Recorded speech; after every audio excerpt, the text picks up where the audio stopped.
Welcome to your in-depth horoscope forecast for week commencing the 28th of October. This is for the Sun or the Ascendant. If you've yet to subscribe to this channel, I'd be honoured if you did so now. This week begins in glittering fashion. We have a new moon in the sign of Scorpio. Think of the things that you really value. Not just at a superficial level, but really deeply. Now this could be a friendship, it could be a romance, it could be a car, it could be a material item. Whatever it is that's important to you, it's going to take on more significance over the next month. But this new moon throws up a little bit of a curved ball because in opposition is Uranus, the planet of surprises, of change, of revolution, of independence and freedom. Yet both the Sun and Uranus are located in fixed zodiac signs. That means signs which prefer the status quo. And that's interesting because Scorpio energy is about transformation, but often Scorpio people are happier to stick with what they know, and then change when it happens in rather a major way. So this particular new moon does point towards really being in touch with the things we value, but also being flexible because some things could be altering. Now, because Scorpio can also be about long-term resources, it can be about insurance, it can be about savings, pensions, property, business, entrepreneurship. With Uranus in opposition, this is asking us to be very open-minded. In fact, the more flexible we can be, the better we can capitalise. And there may be some sudden opportunities to make some real progress.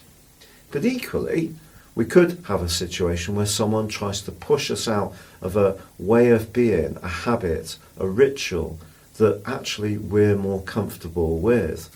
And that pushing can intensify from the middle of this week, when ironically the two rulers of Scorpio go into a right angle. Mars is in the principal sign of Libra, and Pluto is in the very traditional sign of Capricorn. So it's possible that some kind of shift in a relationship, and it could be around finance, it could be about who does or contributes what, it could be about intimacy and sexual relations, but some kind of shift is possible this week. And also from Thursday, Mercury, the planet of communication, puts the brakes on and goes into a retrograde that will last through to the 19th of November. This suggests that some things could be stop and start. Things that we had planned upon may be subject to alterations, not just because of the retrograde, but because of Uranus's impact too. But Venus moves on Saturday into the sign of Sagittarius.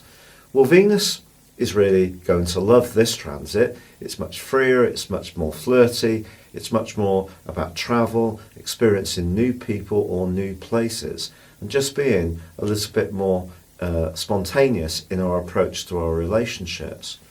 But it's also about truth.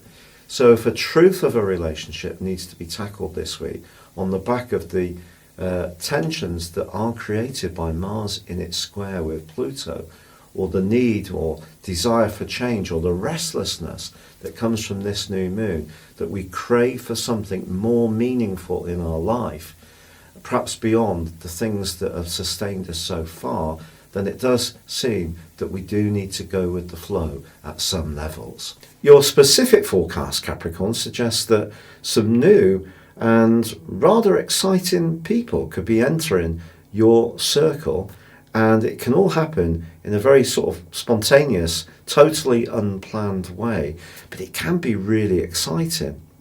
It's also possible that a long-term plan of yours could change now. But the reason why it may change, I feel, is because you're becoming more and more open and imaginative in your approach to how you can engineer the outcome that's really right for you.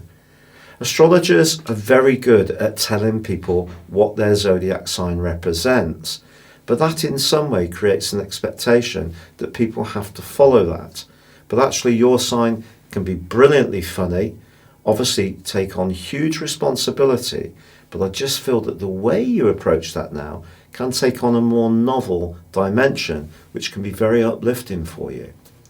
Now, it is true that Pluto in your sign does go into a square with Mars in the second half of this week. So someone rather influential could be a bit resistant to your approach, but if you do need to dazzle them with the spectacular quality of your ideas, just interject a little bit of sense of humour as well. I think that could win them over. With Venus moving, however, on Saturday, you could find yourself feeling a little bit nostalgic for someone from your past, or there could be some kind of reunion. Thank you so much for having joined me. If you'd like to understand what year 2020 would hold for you as an individual beyond your zodiac sign, please click on the link beneath this video. You can get the rest of this year free, plus 2020, and get 30% off. But for now, good luck and goodbye.